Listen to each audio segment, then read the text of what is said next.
Assalamualaikum warahmatullahi wabarakatuh. Perkenalkan, saya mahasiswa jurusan Ekonomi Pembangunan, Fakultas Ekonomi, Universitas Sriwijaya. Adanya video ini dibuat karena saya akan menjelaskan tentang pemikiran donat ekonomik dengan teori konvensional. Adapun 8 materi yang akan dibahas. Yang pertama, pendahuluan. Yang kedua, pemahaman visualisasi donut economics. Yang ketiga, perbandingan filosofi dasar.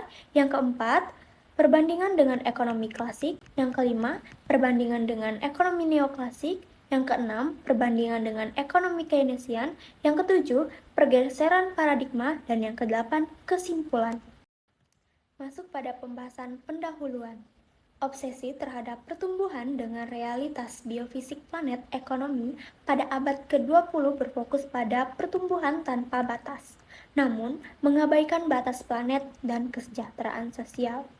Pada definisi Donut Economic, kerangka kerja visual untuk pembangunan berkelanjutan yang memadukan konsep batas planet dengan dasar teori.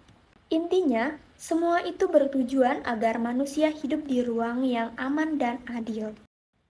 Masuk pada pembahasan mengenali visualisasi Donut Economics. Yang pertama, lubang di tengah atau fondasi sosial yang mencakup SGDS seperti akses terhadap makanan, air bersih, kesehatan, pendidikan, energi, hingga keadilan sosial dan kesetaraan gender. Bertujuan memastikan tidak ada seorang pun yang jatuh ke dalam lubang tersebut. Jika seseorang masih kelaparan atau tidak memiliki akses pendidikan, berarti kita telah gagal memenuhi standar kemanusiaan yang adil. Yang kedua, cincin luar atau atap ekologis. Melampaui garis ini berarti kita sedang merusak sistem pendukung kehidupan di bumi. Contohnya seperti pemanasan global, pengasaman samudra, dan polusi kimia yang merusak lapisan ozon. Jika kita terus memaksakan pertumbuhan ekonomi dengan mengeksploitasi alam secara berlebihan, kita akan menghadapi bencana lingkungan yang permanen dan tidak stabil bagi peradaban. Yang ketiga, ruang di antara ruang aman dan adil. Di ruang ini, kita memenuhi kebutuhan semua orang tanpa menekan bumi melampaui batasnya. Ekonomi donut menuntut kita untuk mengubah pola pikir dari ekonomi yang harus tumbuh menjadi ekonomi yang berkembang secara regeneratif dan distributif. Intinya, visualisasi ini adalah kompas baru bagi umat manusia. Tujuannya bukan lagi tentang seberapa cepat kita bisa berlari, melainkan bagaimana kita bisa hidup dengan baik dalam batas-batas yang disediakan oleh planet kita. Pembahasan perbandingan filosofi dasar. Pada aspek tujuan utama, Donut bertujuan untuk kemakmuran dalam keseimbangan, sedangkan ekonomi konvensional bertujuan untuk pertumbuhan PDRB yang terus-menerus. Pada aspek indikator, Donut berindikator regeneratif dan distributif, sedangkan ekonomi konvensional memiliki indikator angka moneter. Pada aspek model, Donut ekonomik adalah subsistem dari biosfer bumi, sedangkan ekonomi konvensional memakai model ekonomi adalah sistem yang tertutup atau mekanis. Perbedaan mendasar terletak pada peralihan orientasi dari pertumbuhan moneter tanpa batas menuju pencapaian kesejahteraan dalam keseimbangan ekosistem.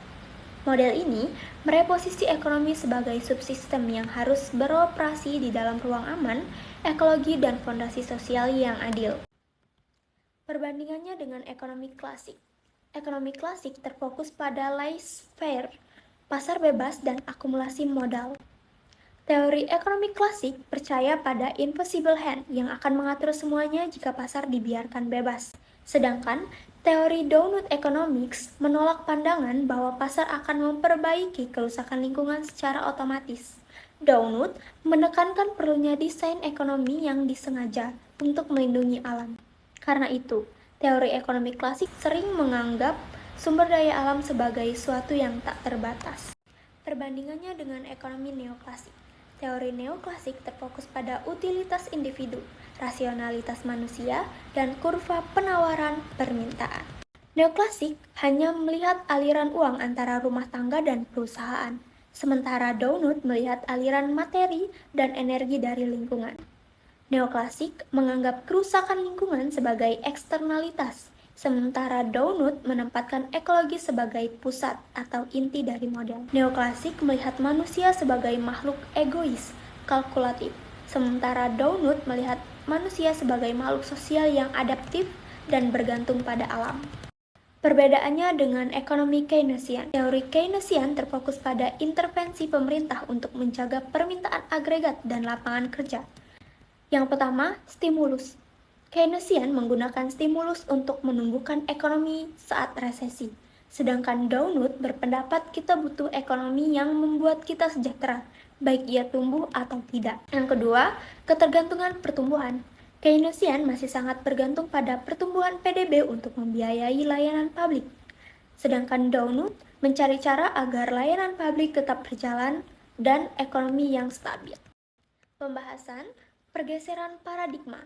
Downut Economics mengusulkan 7 perubahan pola pikir. Yang pertama, mengubah tujuan dari PDB ke Downut. Yang kedua, melihat gambaran besar dari pasar mandiri ke ekonomi yang tertanam di alam. Yang ketiga, memupuk sifat manusia dari manusia ekonomi mandiri ke manusia sosial yang saling bergantung. Yang keempat, memahami sistem dari keseimbangan mekanis ke kompleksitas dinamis.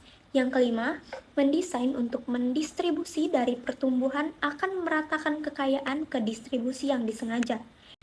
Yang keenam, mendesain untuk meregenerasi dari pertumbuhan akan membersihkan lingkungan ke ekonomi sirkular atau regeneratif.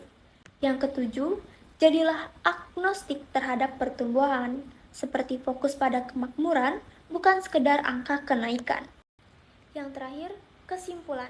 Teori ekonomi konvensional dirancang untuk mengatasi kelangkaan produksi masa lalu, namun kini tidak lagi relevan dalam menghadapi krisis iklim dan ketimpangan ekstrim. Downut Economics hadir sebagai jawaban untuk menggeser fokus dari pertumbuhan tanpa batas menuju kesejahteraan yang seimbang. Intisarinya, keberhasilan ekonomi bukan lagi diukur dari ekspansi materi, melainkan dari kemampuan memenuhi kebutuhan manusia tanpa melampaui daya dukung ekologis bumi. Sekian dari saya Juwita Pramaputri, pamit undur diri.